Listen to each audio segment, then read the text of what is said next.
आमचं गणी आहे ना, त्याचं लग्न झालं. लग्न झाल्यावर त्याला सासरवाडीला बोलावलं जेवायला. मग आता सासरवाडीला गेल्यावर जाताना त्याच्या आईनं सांगितलं होतं की बाबा पाहुण्यांच्या घरी गेल्यावर जास्त बोलायचं नाही, तुला भरपूर ते जेवायला करतील, आग्रह करतील, पण काय उगं मला हे द्या ते द्या असं मागू नको बरं, म्हणून आईनं आधीच सांगून ठेवलं होतं त्याला. मग हे असं गेलं तिथं. मग ह्याला माहीत होतं की आता मस्त आपल्या आवडीचं वगैरे खायला करतील म्हणून.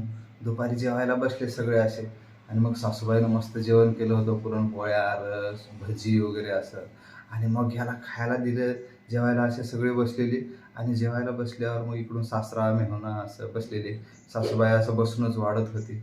आणि मग सगळं वाढून झालं, पण याच्या आवडीचा पदार्थ होता ना, भजे वाढलेले नाहीत ह्याला. ह्याला तर भजे खूप आवडायचे.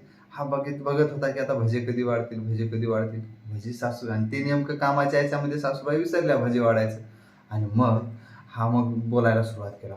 सासरे बुवा म्हणला, मामा येताना काय सांगू म्हणला, तुमच्या घराच्या पलीकडून ना मला मोठा लांबच्या लांब साप दिसला म्हणतो. काय सांगा, केवढा मोठा साप होता. मग सगळे कान टवकारून ऐकलं, अरे बापरे, एवढा मोठा साप होता का? काय सांगू म्हणतो. सासूबाई पण म्हणतात, अहो केवढा मोठा साप होता.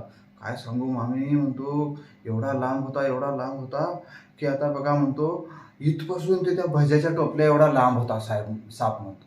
अरे बापरे, असं म्हणल्याबरोबर मग त्या सासूबाईला लगेच मग प्रकाश पडतो. भज्याच्या टोपल्यावर नजर गेल्यावर म्हणते, अगं बाई भजे वाढायचे राहिले म्हणतो. अशा प्रकारे मग गण्या भजे मिळून जातात गण्या.